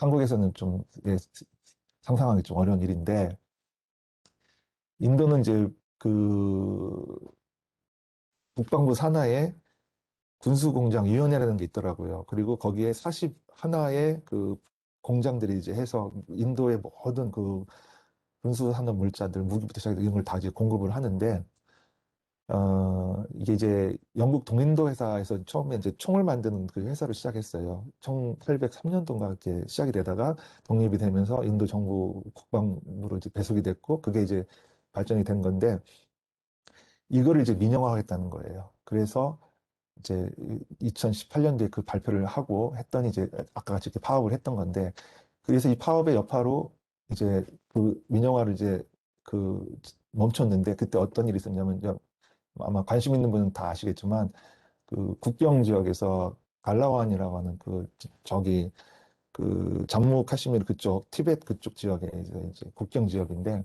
여기서 중국군과 인도군의 그 다툼이 일어나서 이게 비화돼서 이제 충돌이 일어났습니다. 그래서 인도군이 20명 정도 죽고 중국군이 4명 죽는 이런 게 있었는데, 지금 인도 입장에서는 계속 그 카시미르도 지금 계엄 상태이지만 계속 이 카시미르 이슈를 갖다가 테러와의 전쟁으로 연결되면서 계속 안보 불안을 좀 일으키고 있거든요. 그러니까 이 얘기는 뭐냐면, 이렇게 군수노동자들이 파업을 한다고 하니까 이렇게 이제 여기다가 뜬금없이 갑자기 이제 인도가 엄청나게 이제 도로를 짓겠다고 해서 엄청나게 장비와 물자들을 이 지역에 이제 투입을 했거든요. 투입을 하니까 이제 중국군들이 이제 와서 이제 여기는 어 그 서로 비무장지대니까 들어오지 마라 이렇게 하다가 이제 몸싸움 하다가 이제 이렇게 충돌이 된 거예요. 시작 자체가. 그러니까 그냥 갑자기 된 게 아니라 인도는 이제 이쪽 지역에 그동안 이제 자기들이 이제 강한 인도를 만들겠다 해서 그동안 이제 소홀했던 이 지역에 이제 전략적으로 이제 도로를 건설하고 지금 막 이렇게 엄청나게 이제 힘을 쏟아붓고 있는데, 이런 과정에서 이제 중국이 이제 반응을 하는 과정에서 충돌이 일어나는 건데, 시기적으로 보면 이렇게 이제 파업하는 시기와 이렇게 국경 분쟁이 같이 맞물려 있다는 겁니다. 그리고 이제 이 파업이 이제 계속 이제 밀어붙이니까 지금 최근에 6월 16일 날에 이 41개의 공장을 다 이제 민영화한다니까 워낙 반발이 심하니까 이제 인도 정부에서는 그걸 그럼 전략을 나누어서 그럼 7개로 그룹을 나누어서 법인화를 하겠다 이렇게 지금 발표를 했습니다. 그래서 통과를 했습니다. 내각에서. 통과를 하니까 지금 이 노동자들이 지금 대규모로 7월 26일 날, 오늘은 7월 20, 오늘 7월 13일, 7월 12일이 2일이죠. 그래서 7월 26일 날 다음 2주 후네요. 2주 후에 이제 이 대규모 이제 파업을 이제 지금 예고하고 있습니다. 이렇게 파업을 예고하자마자 어떤 일이 벌어졌냐면, 어제 그저께 인도에서 테러 경보가 발령이 됐습니다. 그래서 지금 인도는 이런 이제 정치적으로 이렇게 테러가 일어나고 막 어수선하고 막 이렇게 지금 막 완전히 뭐 그 한국에서도 선거 임박하면 막 갑자기 막 군인들이 막 총싸움하고 막 이랬듯이 지금 인도도 이렇게 이러한 그 파업을 예고하니까 또 이런 테러 위협이 막 나오면서 막 체포하고 뭐 이렇게 하는 그런 일들이 이제 벌어지고 있다는 그런 것. 그래서 이거는 뭐 정황적인 거기 때문에 딱히 뭐 그렇다라고는 할 수는 없는 거지만, 이 얘기는 뭐냐면 적절하게 인도는 이렇게 쿼드라는 그런 이제 안보 이슈를 내부의 어떤 자본의 어떤 그런 발전의 어떤 그런 과정에서 자본가와 그 피자본가들의 어떤 그런 저항과 투쟁의 어떤 그런 정치적인 그 긴장감들을 이러한 또 안보 이슈를 가지고 적절하게 이제 그 이용하면서, 또 한편으로는 또 미국이 주도하는 그러한 안보 공동체에 막 적극적으로 또 이렇게 발을 들이지 않으면서도 또 적절하게 이용하는 이런 양면성을 가지고 적절하게 수위 조절하면서 하나의 어떤 그 안보 이슈로다가 삼고 있다 이렇게 얘기할 수 있습니다. 그래서 소결론인데 어쨌든 인도적 맥락에서 이게 뭐 이렇다 저렇다라고 하는 것보다는 어쨌든 인도는 인도 입장에서 나름대로 이 코드를 활용하고 또 지켜보고 평가하고 이렇게 전략적으로 어떻게 할 건가 이렇게 보고 있다는 거예요. 그래서 명확한 제 입장에서의 결론은 적어도 군사 안보 협력체로는 발전될 것 같지는 않다. 그렇지만 어, 그 자본의 어떤 투자라든지 또 그 특정 자본가들의 어떤 이해관계의 어떤 그런 부분이 있기 때문에 미국의 어떤 헤게모니에 대해서 일정하게 인도가 양해를 갖고 서로 유연하게 연대하려는 그런 수준에서의 상호 협력적 관계는 고민하고 있다. 이 정도 수준에서의 어떤 지점이 이 쿼드에서 이제 할 수 있는 최대의 지점일 거다. 이렇게 보여지는 거죠. 그러면 군사적으로 이제 러시아의 관계도 따져야 되고 또 중국과도 세력 관계를 유지하면서 또 그렇다고 중국을 너무 자극하지 않은 수준에서의 쿼드를 유지하면서 나름대로 인도는 대국주의로서의 어떤 자기의 입장을 가져갔는데 한국은 어떻게 할 것이냐 이런 거죠. 저는 그래서 이런 것들을 인도를 보면서 좀 참고할 필요가 있다. 즉 제가 볼 때는 이제 미국이 그 이 쿼드를 나토 수준으로 안보 군사 동맹체로 이제 하는 데서는 저는 지금 막 지금 시작이니까 엄청 열을 내고 있겠지만 이제 그 실패하지 않을까라고 생각합니다. 어제 그저께 왕웨이 외교부장이 세계 평화 포럼에서 이제 청와대학에서 이제 기조 발표를 했는데 이 얘기를 언급을 하더라고요. 그래서 그 좀 이걸 쓰레기라고 얘기하면서 이제 쓰레기를 이제 치워야 된다 뭐 이런 식으로 얘기를 하더라고요. 그것에 대해서. 그래서 어쨌든 뭐 그거는 뭐 이미 예상할 수 있는 입장입니다. 중국의 입장이라고 하는 것은. 그래서 뭐 그건 당연한 거고요. 여기에 이제 만약에 한국이 코드에 들어갔다 하면은 중국의 반응은 뭐 어떨 거라는 것은 우리는 뭐 쉽게 예상할 수 있는 거고. 더더군다나 이 코드를 매개로 한국, 일본의 어떤 군사 협력 관계들을 굉장히 이제 압박을 하고 있는 거거든요. 지금 일본 대사관에서 그 위안부 문제도 뭐 흐지부지 되고 있지만 어쨌든 이렇게 되면 아까 심준보 교수님이 처음에 이 문제가 우리가 일본에 종속되는 그런 어떤 모양새가 된 것 같아서 좀 걱정이 된다라고 하는 건데 그게 실질적으로 그렇게 됩니다. 만약에 우리가 쿼드에 들어가는 순간. 그러니까 우리는 명목상으로는 일본과 협력하지 않고 미국과 어떤 군사적인 안보 관계를 맺는다 하지만 지금 그래서 미일하고 미일 관계하고 한미 관계가 이게 그러니까 따로따로 독자적으로 이제 관계가 있는 겁니다. 미국을 정점으로 일본 관계가 있는 거고 미국을 정점으로 한국하고 관계가 있는 건데 이제 미국은 이제 효율성을 놓고 이걸 굳이 뭐 이렇게 셋이 이렇게 각각 하는 것보다 이걸 셋이 합치면 더 좋은 거 아니야? 뭐 이런 식이 되는 거고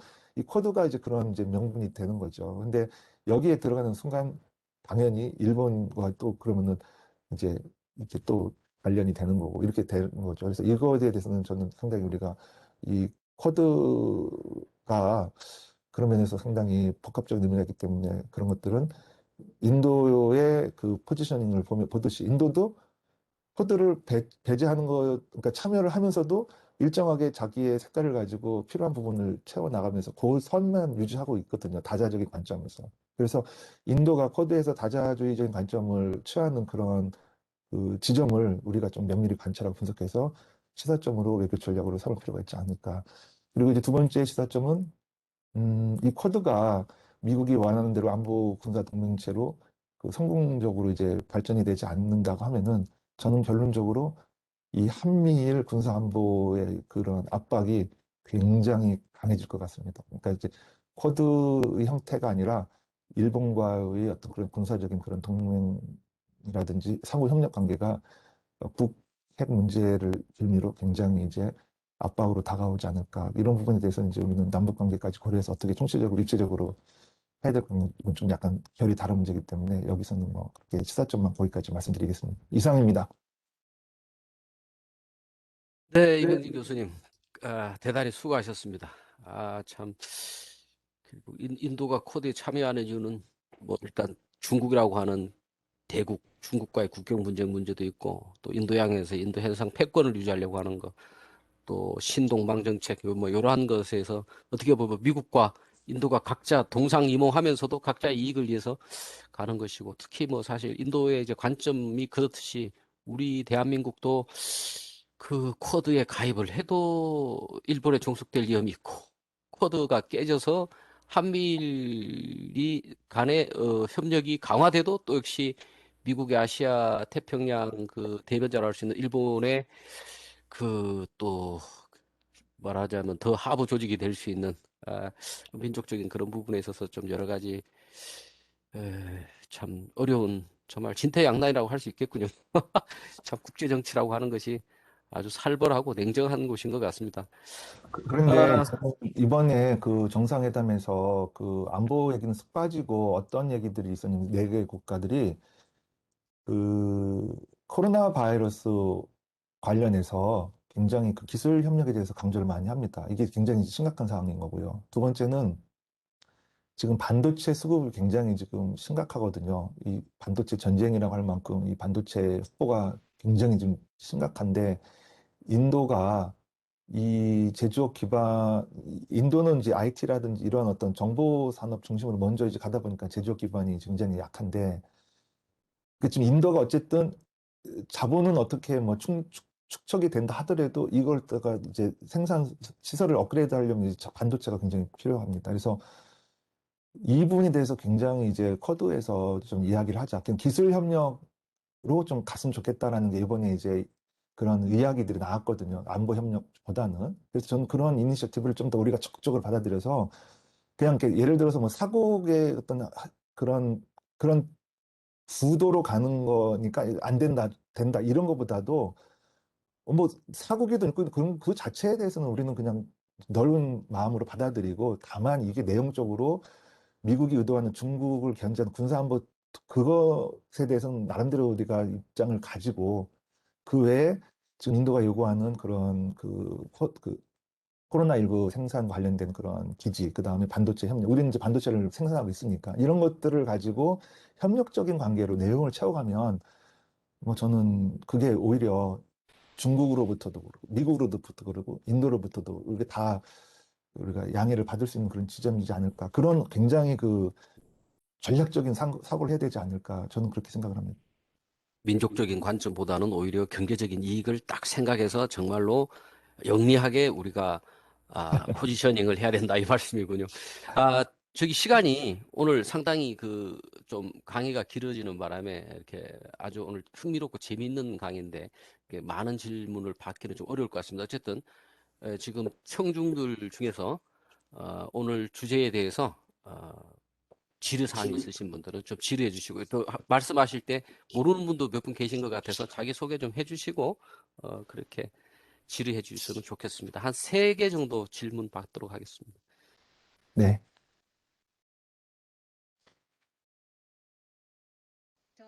그럼 제가 질문할게요. 저는 한국체육대학교에서 강사로 있는 김영진입니다. 네, 예, 안녕하세요. 네.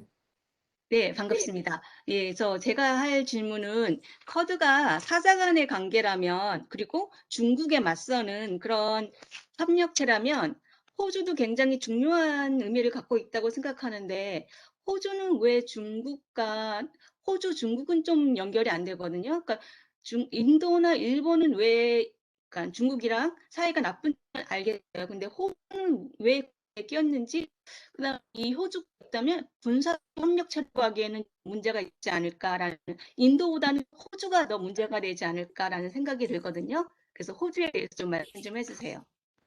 제가 호주 전문가는 아닌데 이제 정치 경제학적으로 보면은 그 호주는 농업을 주로 하고요. 제조업이 그렇게 발전된 나라는 아닙니다. 자원이 많고. 근데 이 호주에는 특별하게 우라늄 광산이 있습니다.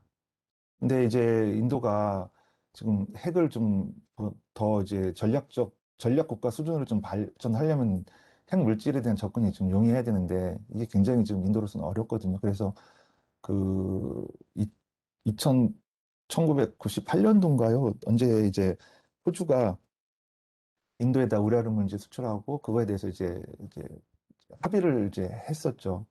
그래서 난리가 난 적이 있어요. 그러니까 뭐냐면 호주가 전략적으로 중요한 건 뭐냐면 이 호주를 미국이 통제하지 않으면 이게 이제 어디를 뜰지 모르는 거예요. 미국 입장에서는. 그러니까 이제 아까 경제적으로 이제 일정하게 이제 호주를 좀 더 미국이 좀 봐주면서 그 어떤 세력권 안에 그 이렇게 안정적으로 관리하고자 하는 미국의 이해가 결정적으로 작용하고 있고, 그래서 다인이라고 하는 그 필리핀 수빅만을 철수하면서 이 호주에 있는 다윈이라고 하는 그 기지도 이제 철수를 했었어요. 다 원래는. 그러다가 2000년대 이제 그 테러와의 전쟁이 되면서 이제 뭐 그런 이유도 있었지만 어쨌든 이제 군사적으로 이제 미국이 이제 호주에다가 군사 기지를 다시 재오픈하면서 군사 기지화되면서 이제 호주가 조금씩 조금씩 이제 목소리를 내면서 이제 그 몸값을 요구하는 거죠, 호주는.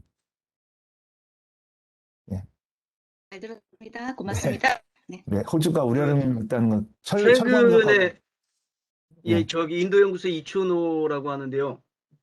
그 최근 쿼드가 그럼 최근에 지금 제가 예전에 본 기사에서는 지금 중국하고 그 호주 사이가 최악이지 않습니까? 경제적으로 서로 보복을 하고.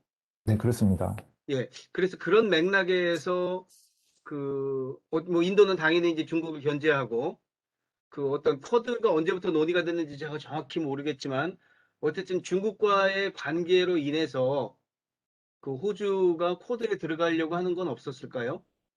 그런 건 아니고요. 이제 사실은 호주는 사실 예. 그렇게 그 91년도 이란 이라크 그러니까 이제 이라크 전쟁만 하더라도 그 크게 뭐 이렇게 어떤 뭔가 이렇게 어디에 분쟁에 끼어서 뭐 이런 상태는 아니었어요. 그런데 이제 그 호주가 일방적으로 이제 미국에 이렇게 똘마니 노릇을 하니까 중국 입장에서는 불편한 거고, 그러니까 이제 중국 자본이 이제 거기에 대해서 이제 농업물에 대한 어떤 수입, 호주가 뭐 소라든지 여러 가지 값싼 농산물이 많이 나오지 않습니까? 이런 거 수출을 갖다가 이제 막아버리니까 이제 이러면서 이제 중국은 중국 입장에서 야, 너희들 그러지 마라. 그냥 왜 예전대로 그냥 해라. 뭐 이런 식으로 이제 이렇게 했던 거고, 호주가 이제 조금씩 조금씩 이제 그렇게 자기의 어떤 경제적인 이해관계를 이제 미국과 이제 그 눈높이를 맞추면서 이제 중국과 조금씩 조금씩 틈이 벌어진 결과들이 이제 지금처럼 확 틀어진 결과가 나온 거죠.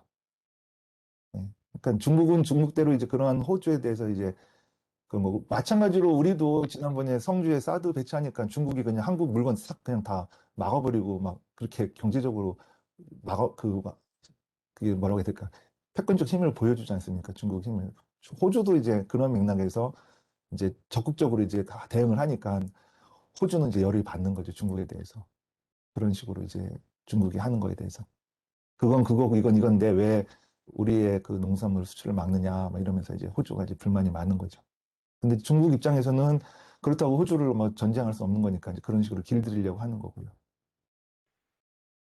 이제 뭐 중국 입장에서는 그렇게 이제 쿼드 4개국가 각계격파하는 것도 있겠죠. 호주를 그렇게 때려가지고 이제 호주가 거기에 이제 일정하게 긴장감을 가지고 적극적으로 연대하지 못하도록 하는 그런 어떤 경제적인 전략이라고도 보여집니다. 그러니까 이제 지금 호주하고 중국과의 관계는 중국이 강하게 하는 측면이 많이 있다고 생각합니다. 뭐 이춘호 교수님 대답이 되셨나요? 예, 대답이 그러면은 되셨습니다. 그게 우선순위를 따지기가 그렇지만 그러면은 지금 이러면은 저가 언뜻 생각했을 때는 이 호주가 쿼드에 적극적으로 가담을 한 이유 중에 하나가 이 중국과의 무역 갈등이라고 생각을 했는데 그건 아니란 말씀인가요? 그렇죠. 아까도 얘기했듯이 원래 예, 예. 호주는 철광석을 수출하는 자원 부국이거든요. 이런 것들을 이제 원활하게 수출하고 한국의 포스코도 이제 수출할 만큼 굉장히 이제 이렇게 해야지 먹고 사는 나라들인데 이제 그런 부분들에 대해서 일정하게 미국의 영향력을 무시하고는 살 수 없다 보니 이제 아까 다인 기지를 다시 이제 들어오게 하고 이러면서 이제 조금씩 조금씩 미국의 정치 군사적 영향력이 들어가는 거죠. 그러다 보니까 다른 나라들이 그러지 않았을 때는 그냥 중국 같은 경우도 이제 자유롭게 뭐 이렇게 하다가 호주가 조금씩 조금씩 자꾸 이제 미국 편 쪽으로 이제 가니까 이제 경제적 측면에서 딴지를 거는 그런 형식이 되면서 견제가 들어오는 거죠. 그래서 저는 호주가 좀 선택을 좀 잘할 필요가 있어야 된다고 생각합니다. 그래서 어, 그건 뭐 일본도 저는 마찬가지라고 보고요. 근데 일본은 좀 이제 자본이 있기 때문에 좀 다르지만 호주는 저는 미국의 그러한 힘에 짓눌려서 그렇게 좀 자기 몸값을 좀 하면 더 대우를 받았을 텐데, 그런데 이제 좀 그러지 못하는 것 같더라고요. 호주가 그만큼 이제 그 국가 역량이라는 게 좀 아직도 좀 약하지 않을까. 제 생각은 그렇습니다. 제가 전문가는 아니지만 제 관점에서는. 왜냐하면 호주가 그때 인도하고 그냥 관계를 그냥 그때 부시가 98년도에 이제 핵 협정을 맺으면서 민수적인 그러니까 원래 인도가 NPT 탈퇴를 탈퇴함으로써 엄청나게 핵 사찰을 받고 뭐 이런 상태인데 조건부로다가 이제 부시하고 핵 협정을 맺었거든요. 시민들 수준에서의 핵 패키지, 핵 프로그램 정도는 이제 교류할 수 있도록. 그러면서 이제 인도가 핵 물질에 대해서 접근할 수 있었고 호주 정부로부터 우라룬 광산을 이제 계약을 해서 돈까지 줬어요. 그래서 이제 이제 인도도 이제 철강석이 필요하니까 이제 호주에 철강석 하면서 이게 굉장히 이제 인도와의 관계가 굉장히 이제 막 좋아질 뻔하다가 2021년 이제 9.11 터지면서 이제 막 이런 것들이 다 흩어지면서 호주는 지금 완전히 미국의 군사 안보적으로 좀 의존하는 그런 성향을 많이 보이고 있더라고요. 왜 그런지도 모르겠지만. 예, 알겠습니다. 네. 네, 지금 시간이 약속됐던 4시 30분이 이제 되었습니다. 그러나 뭐 조금 오늘 강의가 길었던 관계로 딱 마지막 하나 질문만 받고 오늘 콜로퀴엄을 아쉽지만은 마감을 해야 될 것 같습니다.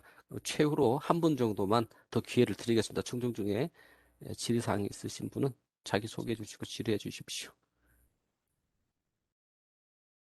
아, 우리 안경 끼신 선생님은 화면에 오셨는데 아, 성함이 없어서 최홍기 선생님이시군요. 최홍기 아, 네, 선생님. 아, 네. 저는 배우러 진지하게 들으시. 왔습니다. 아, 네. 네. 그러면 저 질문이 없으시면은 좀 아쉬워서 그런데 제가 한 가지 딱 좀 물어보고 네. 싶은 게 있습니다, 교수님.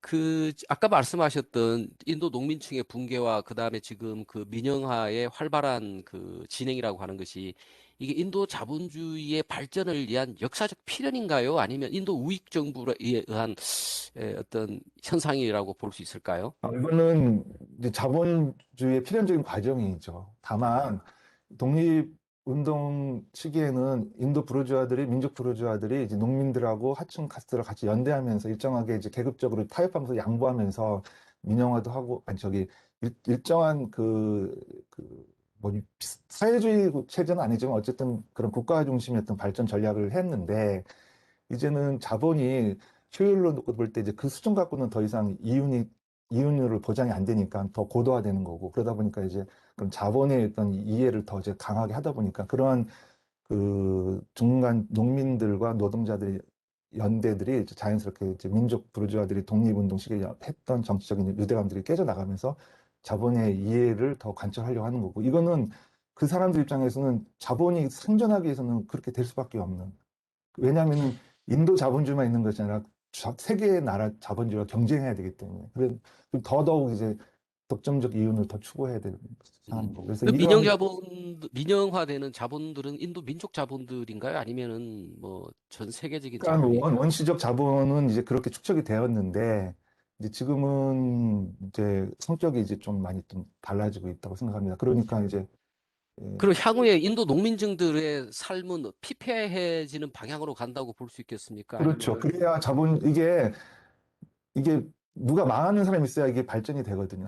이게 얘기는 좀 무식한 얘기지만 이 자본의 이제 상품 경제가 그 상품을 시장에서 유통을 해서 이윤이 되어야 이 자본주의 체계가 유지가 되는 거고 이것이 굉장히 고도화되면 될수록 이제 이윤 체계가 더 복잡해지는 거거든요.